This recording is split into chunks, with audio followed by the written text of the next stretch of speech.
Pablo Dávalos es un economista ecuatoriano con estudios en Bélgica y Francia, docente por la Pontificia Universidad Católica, además asesor económico de movimientos sociales. Pablo, bienvenido a Contrastes TV, muchas gracias por aceptar la invitación. Muchas gracias, un saludo muy cordial y gracias por la invitación. Empecemos con las preguntas, economista. Primero, explíquenos un poco cuáles son sus observaciones generales en cuanto al manejo económico en medio de la crisis en el Ecuador. Bueno, nosotros podemos apreciar que se trata de un manejo bastante contradictorio, una situación en la cual el gobierno hasta ahora no ha definido un plan concreto de intervención, sobre todo en lo que tiene que ver con protocolos específicos de atención a la población que está en peligro por la pandemia. Es decir, el gobierno no nos ha dicho la cantidad de médicos, enfermeras, insumos, pruebas, etcétera, que son necesarias para tener cubierto a la población de tal manera que la población deje de estar en riesgo, ¿no? Y de otra parte, tampoco hemos visto que el gobierno haya diseñado estrategias de apoyo a la población vulnerable que no puede protegerse en el contexto de la pandemia porque son desempleados, son vendedores ambulantes, viven día a día. En consecuencia, no hemos visto por parte del régimen una estrategia de intervención, apoyo y protección a esos sectores. Tampoco hemos visto de parte del régimen una estrategia que implique proteger a empresarios, sobre todo para el pago de nómina en estos meses que se ha interrumpido toda la actividad económica. O sea, no hay de parte del gobierno hoy iniciativas que apunten a fortalecer el tejido productivo. En consecuencia, estamos enfrentando en este momento dos crisis ya, una crisis sanitaria y al mismo tiempo una crisis económica por la contracción de la demanda agregada, tanto a nivel mundial cuanto a nivel interno. Economista, uno de los temas importantes a nivel económico son las fluctuaciones dramáticas en el precio del barril de petróleo, especialmente el barril WTI, que es el de referencia para el Ecuador, llegando a niveles de hasta menos $36, niveles negativos, aunque el día de ayer ya se estabilizó, aparentemente llegando a $15. Además de la ruptura del oleoducto de crudos pesados, del SOTE. ¿Cómo afecta directamente la caída del precio del petróleo a la economía ecuatoriana, economista? Bueno, el petróleo es uno de los componentes más importantes de nuestras exportaciones. Nosotros exportamos básicamente petróleo y un conjunto de otros commodities como el banano, los camarones, las flores, el cacao, el café. En consecuencia, nuestra balanza de pagos depende del precio de estos commodities. En esta coyuntura, nuestra balanza de pagos está prácticamente detenida, o sea, no tenemos capacidad de exportar nada al mundo. La disminución del precio del petróleo nos golpea de forma directa, así como la interrupción de las exportaciones de petróleo. Pero en el caso ecuatoriano hay que indicar que la balanza de pagos tiene relación directa con la dolarización, es decir, la dolarización obtiene en la balanza de pagos sus fundamentos, sus condiciones de posibilidad. Si hay una interrupción de los flujos que alimentan la balanza de pagos, esto se expresa en los niveles de liquidez de la economía. La economía no puede soportar una disminución o interrupción de sus fuentes de ingresos y al mismo tiempo seguir pagando, seguir comprando, seguir importando, seguir haciendo depósitos en el exterior. Por consecuencia, el gobierno tiene que tomar decisiones con respecto a la balanza de pagos para evitar que esta interrupción de las exportaciones, esta interrupción y este quiebre en la balanza de pagos signifiquen una crisis en la balanza de pagos. Una crisis en la balanza de pagos significa una crisis en la dolarización. Entonces, si no se toman medidas urgentes, medidas necesarias, vamos a tener, creo que como escenario y como elemento que acompaña tanto a la crisis sanitaria cuanto a la crisis económica, una crisis de balanza de pagos, es decir, una crisis del sistema de dolarización. Economista, explíquenos un poco el último punto. ¿Cuáles serían los problemas de dolarización? ¿Cuáles son los efectos de esta crisis en la dolarización?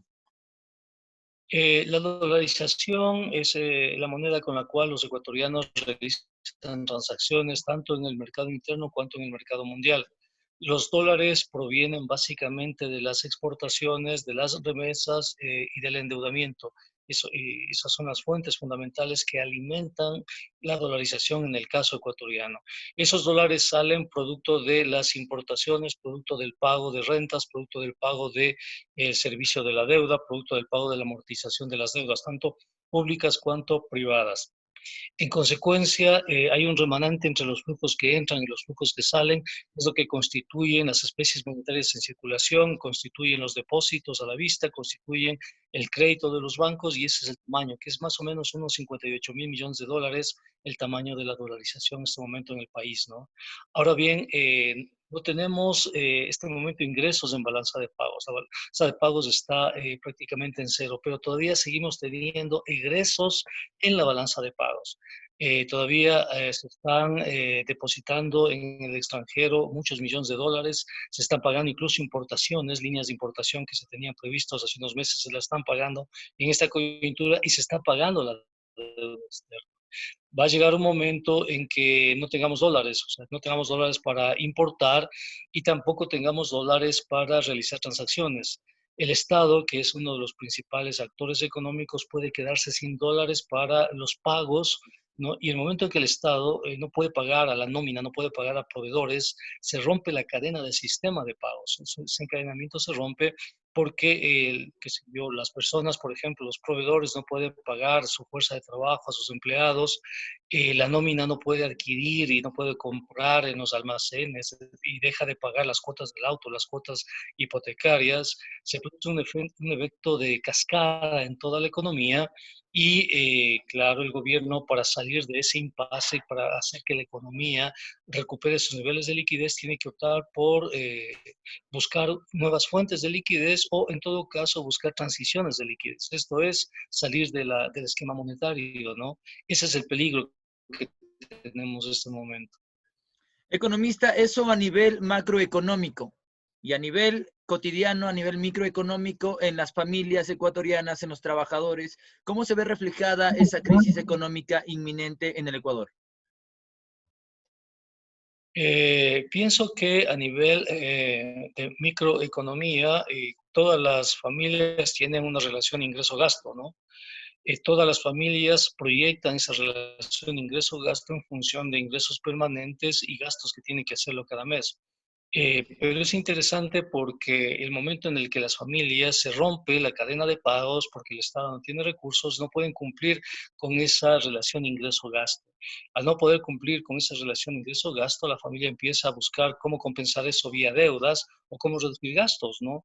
Eso a nivel microeconómico se traslada a nivel social con problemas fuertes que tienen que ver con empresas que ya no venden y tienen que despedir a sus trabajadores, tiene que ver con hogares que no pueden cumplir sus necesidades. Entonces, el esquema de la dolarización tiene que ver absolutamente con todo, ¿no? Por eso la prioridad del gobierno también tiene que ser, conjuntamente con defender la salud y el trabajo, también defender este esquema monetario. Economista, usted habla de problemas en la liquidez del Estado, ¿verdad? ¿Y cómo observa usted desde su punto de vista como economista que el gobierno ecuatoriano haya pagado 325 millones de dólares por razones de deuda externa en medio de esta crisis de liquidez en el país? Pienso que esto ha provocado una ola de indignación nacional y con justa razón, porque no habían motivos para, si tú quieres, resignar recursos tan valiosos, liquidez tan importante para pagar a especuladores financieros, ¿no? Y además no fue un procedimiento ético por parte del gobierno y del ministro de Finanzas cuando se le engañó al país indicando que el pago de esta deuda estaba condicionada a pagos de créditos multilaterales, cuando no es así. En ese sentido, el ministro faltó a la verdad, en ese sentido, el ministro no fue ético con la sociedad ecuatoriana, no fue moral lo que dijo, le mintió a la sociedad ecuatoriana porque los créditos multilaterales no están atados a posiciones de tenedores de deuda. Es decir, los bonos soberanos que se emiten en los mercados no tienen una relación de causalidad directa con los créditos que puede entregar el FLAR, la CAF, que es la Corporación Andina de Fomento, o créditos bilaterales que se pueden entregar vía negociaciones relaciones con el gobierno chino, por ejemplo, o la Unión Europea. O sea, no tiene nada que ver lo uno con lo otro. Decir que se pagó la deuda a tenedores de bonos privados para poder acceder a créditos bilaterales, además por más de 2.000 millones, fue mentirle al país de forma absolutamente descarada. Estamos ya en la última semana de abril y hemos constatado que nunca llegaron esos 2.000 millones de dólares que el gobierno había anunciado. También estamos viendo que al menos en las prioridades que tiene el Banco Mundial y el Fondo Monetario, en las próximas semanas no está el Ecuador. O sea, el Ecuador no va a recibir créditos de estas multilaterales en las próximas semanas, porque no consta eso, ¿no? Eso puede advertirse que a pesar de que la Asamblea Nacional eh, emitió una resolución indicando que sería conveniente que el Estado no pague esa deuda. Sin embargo, de eso el gobierno decidió pagar esa deuda, ¿no? En un contexto dramático porque se necesitaban recursos para salud pública, recursos que no existen, pero se pagó la deuda. Y días después el gobierno no tenía de dónde pagar sueldos y salarios, tuvo que endeudarse con el IES, tuvo que buscar liquidez de cualquier forma para pagar sueldos y salarios, ¿no? Eso demuestra que el gobierno no está asumiendo de forma coherente las prioridades que el momento exige este momento, o sea, el país. Un poco concatenando las dos últimas preguntas, economista, ¿estas decisiones del gobierno provocan a la vez altos niveles de desempleo y de crisis en el sector laboral del país? Efectivamente, estamos entrando en una vorágine de mayor desempleo. Cada día las empresas, al no poder soportar el pago de nómina, el pago de seguridad social, optan por despedir a los empleados. Y conforme pasen las semanas, cada vez más personas se incorporarán al desempleo sin que exista ninguna estrategia de empleo. El gobierno no tiene, ningún plan de empleo, o sea, no existen a mediano plazo ninguna estrategia de creación de empleo. Entonces el escenario efectivamente es un escenario de creciente desempleo y el desempleo significan hogares que no tienen ingresos para resolver sus necesidades. Es decir, el desempleo implica también pobreza, ¿no? Se van a incrementar de forma dramática los indicadores de pobreza. Siguiendo con eso, según el gobierno nacional, la realidad supera a la teoría. Y por eso, en medio de la crisis, ha propuesto dos proyectos de ley que ya han sido enviados a la Asamblea Nacional, la ley de apoyo humanitario y la ley de ordenanza de las finanzas públicas. ¿Cuál es su observación general sobre esta? Y especifiquemos sobre todo los artículos y el contenido de la ley humanitaria. ¿Realmente son necesarias esas medidas en este momento? Bueno, hay que indicarle al país que estas propuestas de ley que el gobierno ha enviado con el carácter de económico urgente a la Asamblea Nacional no tienen absolutamente nada que ver con la pandemia. Es decir, no son leyes que nos permitan resolver la pandemia y la situación que estamos viviendo de desempleo y de crisis en la balanza de pagos. O sea, estas leyes, si se aprueban, cosa que la cual dudo mucho, no van a resolver de ninguna manera la pandemia. ¿Por qué se propuso la ley de ayuda humanitaria? Porque el gobierno, en su negociación con los tenedores de la deuda, les dijo que iba a retomar el pago de las posiciones de deuda con tenedores de bonos, sobre todo bonos global, a partir del mes de agosto. Entonces, en agosto uno tiene que pagar alrededor de 800 millones de dólares. ¿Cuál es la prioridad del gobierno? Tener los recursos necesarios hasta el mes de agosto que le permitan cumplir con los tenedores de la deuda. Por eso el gobierno en la propuesta de ayuda humanitaria baja lo que se denomina la base impositiva. La base impositiva para el impuesto a la renta está por encima de $800, ¿no? Porque una persona que no puede adquirir ni siquiera la canasta básica no puede pagar impuesto a la renta. Eso no, o sea, está prohibido por la Constitución, etcétera. Pero a pesar de eso, el presidente baja la base impositiva a $6.000, de 11.000 la baja a $6.000 para que sean incluso las personas que no tienen capacidad de cumplir con la canasta básica que paguen el impuesto a la renta. En ese sentido, el gobierno está intentando quitarles recursos a familias que no alcanzan a cumplir con la canasta, le está quitando recursos de la canasta para poder después transferirlos a los tenedores de la deuda. En la Asamblea Nacional están conscientes de esa situación, el país está consciente de esa situación. Para los asambleístas va a ser muy complicado que se aprueben estas leyes por el alto costo político Y además, con la ley de ordenamiento fiscal, el gobierno hace lo que ningún otro país del mundo está haciendo en este momento, ninguno. Está aplicando políticas de austeridad fiscal en contextos de pandemia. Si se aprueban, por ejemplo, si se aprueba esta ley de ordenamiento fiscal, el presupuesto en salud pública no podrá crecer más allá del 0,4%, aunque las necesidades para solventar la pandemia sean mayores a ese 0%, pero no puede crecer. Hay una regla que le impedía crecer al presupuesto en salud pública más allá del 0,4%, ¿no? Eso es ahogar la posibilidad de la pandemia, pues eso significa incluso provocar un genocidio en los ecuatorianos. Por eso también le veo difícil que la Asamblea apruebe esta ley de ordenamiento fiscal, porque seríamos el único país en el mundo que está aprobando medidas de ajuste y austeridad, cuando todos los países del mundo están aprobando presupuestos de apoyo, protección y de cobertura en salud pública para sus respectivas poblaciones. Si no se aprueba esta ley mediante la Asamblea Nacional, ronda el fantasma de la muerte cruzada. Ya en el campo político, ¿cómo observa usted eso?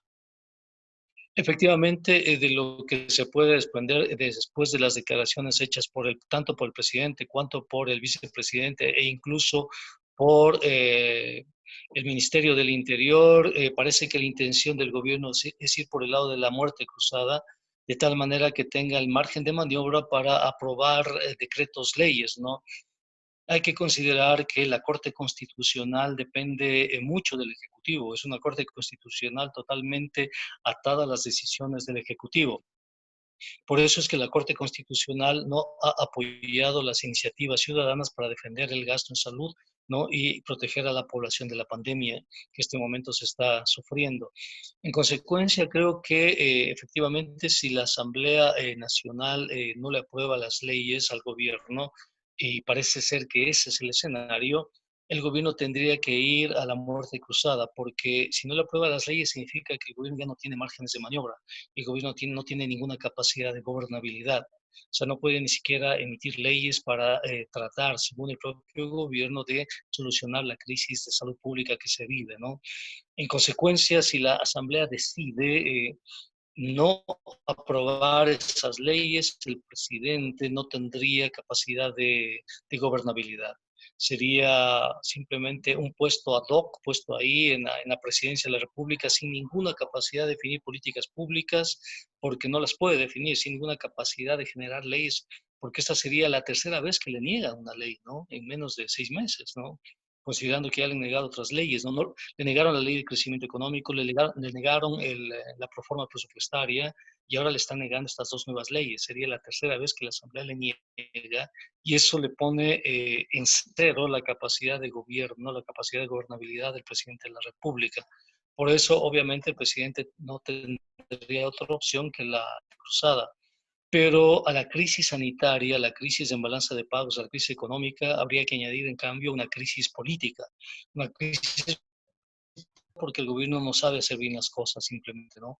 Porque si el gobierno hubiese convocado a un proceso de diálogo nacional y hubiese nombrado un gabinete de crisis, creo que las cosas habrían sido diferentes.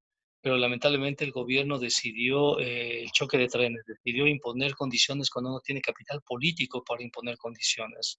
La consecuencia es que efectivamente probablemente estemos entrando en una crisis política. El gobierno tiene capital político para la muerte. El gobierno que se aplique a muerte cruzada va a terminar cayéndose porque no tiene espacio para eso. Economista, en el mismo contexto, otro fantasma que rodea la política ecuatoriana es el fantasma de octubre, sobre todo por el tema de poner sobre la mesa nuevamente la eliminación de los subsidios a los combustibles. ¿Cómo observa usted eso? ¿Cómo mira usted? ¿Cómo analiza esa posibilidad de eliminar el subsidio a los combustibles en esta coyuntura? Efectivamente, el ministro de Energía ha hecho declaraciones en el sentido de que este es el mejor momento, ha dicho él, para eliminar los subsidios a los combustibles, habida cuenta de la disminución del precio del petróleo y que la población en este momento no puede salir a las calles y por lo tanto no pueden haber ningún evento político de manifestaciones, y mucho menos, ¿no? Esa ha sido efectivamente la posición del gobierno, pero las organizaciones sociales ya se han pronunciado y han dicho que no van a permitir eso, ¿no? Que incluso en términos de pandemia, aislamiento, hay posibilidades de manifestarse, hay posibilidades de hacer política de oposición. El gobierno está pensando en eso, pero eso demuestra que el gobierno no está pensando en resolver la pandemia, el gobierno no está pensando en cuidar el empleo, no está pensando en cuidar la salud de la población.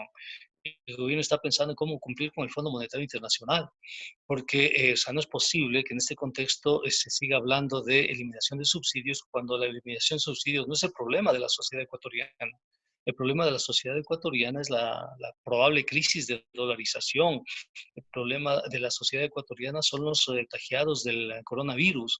El problema de la sociedad ecuatoriana es que no hay empleo, no hay ingresos, ¿no? Hay mucha incertidumbre. O sea, no es un problema fundamental la resolución de los subsidios a los combustibles. Entonces, eso le permite a la sociedad ecuatoriana comprender realmente la contextura que tiene el actual gobierno, ¿no? Que no está pensando en resolver problemas, sino más bien en crear problemas. Porque a esa crisis política, si el gobierno toma la decisión de eliminar los subsidios, tendríamos que añadir una crisis social. Es decir, ya no solo la crisis de la sanitaria, ya no solo la crisis económica con la recesión y el desempleo, ya no solo la crisis de balanza de pagos, ya no solo la crisis política, ahora habría que añadir una crisis social provocada por las decisiones del gobierno. Otro punto importante es la otra ley, y específicamente en la intencionalidad de la otra ley y la de ordenanza de las finanzas públicas. Es en realidad un mecanismo para continuar con los compromisos con el Fondo Monetario Internacional. ¿Y en qué sentido? Efectivamente, el ministro de Finanzas ha declarado que esta ley obedece en el cumplimiento de los acuerdos y las condicionalidades de la carta de intención que se suscribió el mes de marzo del año pasado. Entonces, no es una ley que tiene que ver para resolver problemas atinentes a la pandemia ni al desempleo en absoluto, ¿no? Es una ley que instaura reglas fiscales muy rigurosas, instaura la visión de la austeridad fiscal de manera amorosa en un contexto que no tiene nada que ver, si se quiere, ¿no? En ese sentido, es real. Ecuador sería el único país en el mundo que está discutiendo políticas de austeridad en un contexto de pandemia. Eso es una enorme irresponsabilidad, por la austeridad significa no gastar. Significa que los recursos que están ahí tienen que irse, ¿no? Y por lo tanto, aunque la sociedad necesite esos recursos, simplemente esos recursos no se utilizan en función de la sociedad. Eso en otros contextos también, o sea, igual habría sido duro, pero se podría discutir, pero en un contexto de pandemia, en un contexto de grave crisis económica, hablar de fondos de ahorro, hablar de austeridad, realmente es absolutamente desatinado. Por eso pienso que será muy, pero muy difícil que la Asamblea apruebe esa ley, porque el costo político de aprobar esa ley es fuerte, el costo humano es desastroso, sometería a la población ecuatoriana ya no a una crisis sanitaria, sino a una crisis humanitaria donde habría que pedir la intervención de potencias extranjeras, la OMS, Naciones Unidas, etcétera, para solucionar la crisis humanitaria. Estaríamos en un contexto de genocidio prácticamente, ¿no? Economista, para ir avanzando y sobre todo en el tema de la crisis sanitaria, quizá lo más importante no es la falta de infraestructura en el campo de la salud. No es la falta de hospitales, no es la falta de infraestructura en general, sino es la falta de presupuesto para pagar médicos, para gestionar los implementos de salud y demás. ¿Cómo afectó la reducción de presupuesto del Estado a la salud en esta pandemia que inesperadamente llegó al Ecuador? Efectivamente, las políticas de austeridad que aplicó el gobierno de Lenín Moreno dejaron a la infraestructura sin el correcto suficiente en médicos, enfermeras, personal de salud, equipos, medicinas, etcétera, de tal manera que tenemos infraestructura, pero no tenemos las condiciones para que esa infraestructura se ponga en servicio de la sociedad. Tenemos que la gente deja los cadáveres en las aceras de los hospitales o dentro de los hospitales, hospitales que no tienen médicos, no tienen personal de salud, no tienen equipos, no tienen camillas, ¿no? Y eso demuestra que las políticas de austeridad tienen efectos perversos sobre la población. Entonces, ahora ahora no se pueden discutir políticas de austeridad, ahora se necesitan más bien políticas de gasto público, se necesita entender de otra manera lo que significa el gasto corriente, porque el discurso neoliberal satanizó el gasto corriente, el discurso neoliberal manipuló a la sociedad ecuatoriana indicándole que el gasto corriente era un gasto excesivo, era un gasto que había que cortarlo, que había que suprimirlo. Pero ahora la sociedad ecuatoriana se da cuenta que el gasto corriente significan médicos, enfermeras, significa personal de salud, significan maestros, significan universidades, ¿no? Pero ahora es tarde, pues ahora ya hay miles de muertos, sobre todo en Guayaquil, que es la ciudad que le dio más posibilidades sociales a este discurso de derecha, a este discurso empresarial. Esperemos que la sociedad ahora aprenda que cuando se habla de gasto corriente se está hablando del gasto que le va a proteger a la sociedad en todas las circunstancias, en este caso una epidemia, ¿no? Economista, como profesional, como especialista, con su experiencia, ¿cómo ve el escenario post pandemia en el Ecuador? ¿Cuáles son sus previsiones en el escenario después del coronavirus en el país? Pienso que la sociedad ecuatoriana va a buscar otro tipo de respuestas, que las respuestas que se habían articulado no son convincentes. Recordemos que la desarticulación al sector de la salud no solamente la hizo el presidente Moreno, sino también la hizo el anterior gobierno. En la época del presidente Correa se emitió el decreto 813 que desarticuló al sector de la salud de una forma importante.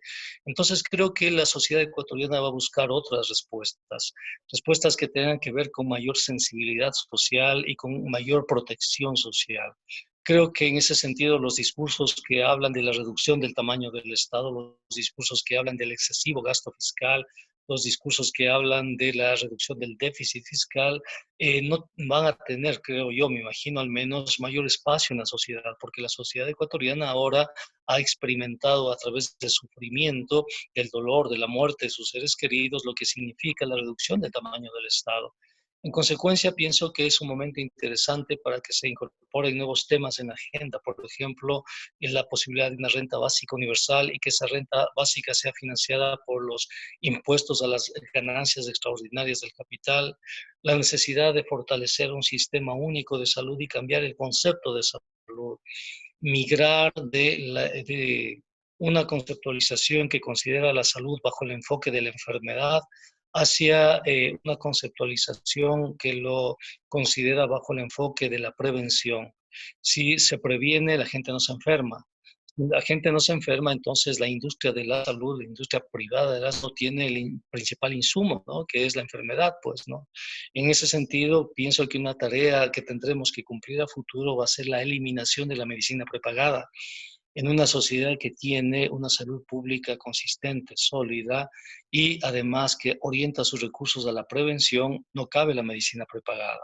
Y no solo eso, sino que hay hospitales que tienen que formar parte del sistema de salud, pues como el de la Junta Nacional de la Beneficencia o Solca, tienen que integrarse a un solo sistema de salud, tienen que depender del sistema de salud, ¿no? Y ese sistema de salud tiene que estar integrado con la seguridad social, es decir, deben ser un solo sistema, tanto la seguridad social cuanto el Ministerio de Salud Pública, ¿no?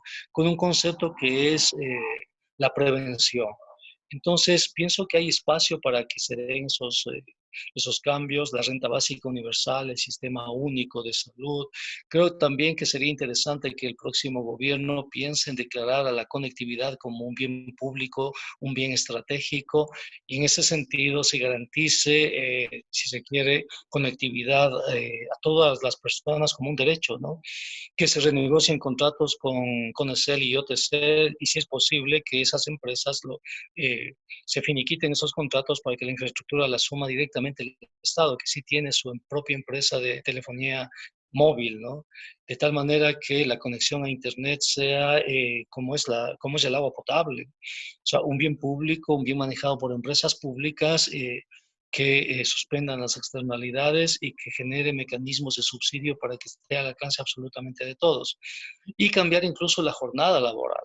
En ciertos sectores se puede seguir con el teletrabajo y las universidades y escuelas podrían compartir, ¿no? 3 días podríamos tener actividades en escuelas, colegios y universidades y 2 días a la semana estudiantes y profesores se quedan en su casa y siguen trabajando desde la educación a distancia, ¿no? ¿Qué es lo que está pasando en este momento? La teleeducación. de tal manera que se evite la sobrecarga de movilidad en la sociedad, la contaminación, etcétera, ¿no? Entonces son momentos interesantes, creo que las sociedades van a cambiar a nivel mundial y creo que aquí también en el Ecuador se van a ir poco a poco, qué sé yo, evidenciando la necesidad de discutir estos temas. Para avanzar e ir concluyendo, economista, el coronavirus llega al Ecuador precediendo la jornada electoral que se llevará a cabo el próximo mes de febrero. ¿Cuáles serían los temas fundamentales y cuáles serían las medidas inmediatas cuando el próximo gobierno asuma, pues, el mandato del Ecuador? Pienso que la principal tarea es reconstruir las instituciones, eso es una tarea fundamental. Luego, otra tarea fundamental del próximo gobierno es el empleo. El próximo gobierno tiene que volver a vincular a todos los empleados públicos que fueron despedidos, volverlos a reintegrar al servicio público. El próximo gobierno tiene que llevar adelante una estrategia. El próximo gobierno tiene que proteger a los más pobres, llevar adelante una estrategia de un sistema único de salud. El próximo gobierno tiene que parar el extractivismo, ¿no? Para devolver la integridad a los territorios. Entonces, el próximo gobierno tiene que ser un gobierno de diálogo, un gobierno de transparencia. El próximo gobierno tiene que rendirle cuentas al actual gobierno de todas las víctimas que dejó. O sea, Lenín Moreno tiene que pagar por esos ecuatorianos que murieron producto de la desatención, producto de la falta de voluntad, de la indolencia del actual gobierno. Tiene que responder por la corrupción del actual gobierno, tiene que responder por todos los actos de corrupción, por todos los actos de atentados a los derechos humanos. Entonces, un gobierno de justicia, un gobierno de equidad, un gobierno social, piense en el empleo, que proteja el empleo de los ecuatorianos, que proteja la dolarización, la capacidad adquisitiva de la población, que redistribuya los ingresos en función de lo que somos, en función de lo que creamos como sociedad, ¿no? Pienso que esas son las líneas básicas que los electores deberían buscar en los próximos candidatos, de tal manera que se puedan con los próximos candidatos tener una estrategia y políticas públicas de reactivación, de empleo, de justicia social y por supuesto bajo ningún concepto de impunidad con este gobierno de Lenín Moreno. Lenín Moreno tiene que pagar por toda la indolencia, por todas las víctimas que sus nefastas políticas han provocado. Economista Dávalos, no me quiero ir sin antes topar el tema. Usted compitió para la alcaldía de Quito con el doctor Jorge Yunda. ¿Cómo observa su gestión en esta crisis humanitaria en la ciudad de Quito? Se puede advertir que en el caso de Quito hay una preparación. La ventaja es que el alcalde Yunda es médico.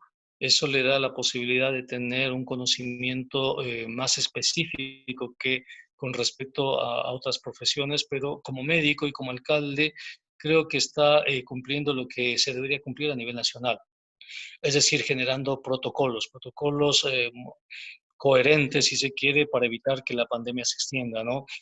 Está articulando simulacros en el supuesto de que la pandemia genere muchos muertos. Lo que le falta, lamentablemente no tenemos los recursos, es la atención a los sectores más vulnerables para que puedan esos sectores vulnerables poder cumplir el protocolo de aislamiento y garantizar la provisión de alimentos, ¿no? Alimentos, insumos de higiene, porque se está haciendo eso, pero no de forma masiva como debería hacerse, ¿no? Entonces, creo yo que habría sido una excelente idea. El Banco de la Ciudad en esta coyuntura nos habría ayudado muchísimo, pero a futuro podemos construir algo parecido, un sistema financiero de desarrollo local, ¿no? En todo caso, se notan las diferencias entre la administración de Yunda en Quito con la administración social cristiana en Guayaquil. En Guayaquil hay mucho dolor, hay mucho sufrimiento, producto de un modelo sustentado en patrones empresariales, sustentado en criterios básicamente de rentabilidad individual, que se descuidó mucho lo público, lo social. Se pueden apreciar entonces las enormes diferencias entre Quito y Guayaquil. Economista, para terminar, ¿cuáles son sus conclusiones y cuáles son sus mensajes a la ciudadanía en esta crisis que nos está pegando a todos? Que siempre como sociedad hemos sido resilientes, que siempre como sociedad hemos sabido reinventarnos, que lo vamos a hacer en esta oportunidad, que a futuro vamos a reconstruirnos, pero tiene que ser una reconstrucción con memoria de qué fue lo que nos condujo a esta situación. A esta situación nos condujo una ideología que es el neoliberalismo, a la cual ya no le podemos permitir más espacio social. Nos condujo una visión corporativa, rentista y corrupta de grupos empresariales que aprovecharon su presencia en el gobierno para lucrar en beneficio propio. Nos condujo una visión autista, una visión que nunca apostó por el diálogo, nunca apostó por la construcción de consensos, de un gobierno absolutamente indolente que tiene que pagar por haber generado tanto sufrimiento, tanto dolor. Pagar no en términos de revancha, sino en términos de justicia, para que impere la justicia en nuestro país. Decirles a los ecuatorianos que con el esfuerzo que hay que hacer, que guardemos los protocolos de cuarentena, porque al cuidarnos a nosotros mismos estamos cuidando a los demás, ¿no? No podemos poner en riesgo a nuestras familias y a las familias del resto de ecuatorianos.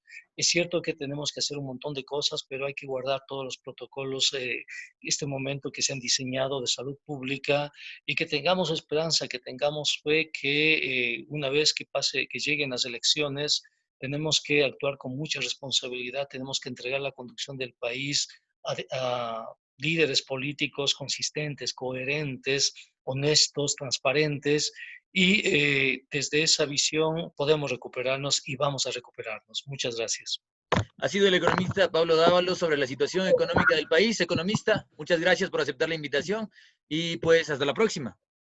Hasta la próxima.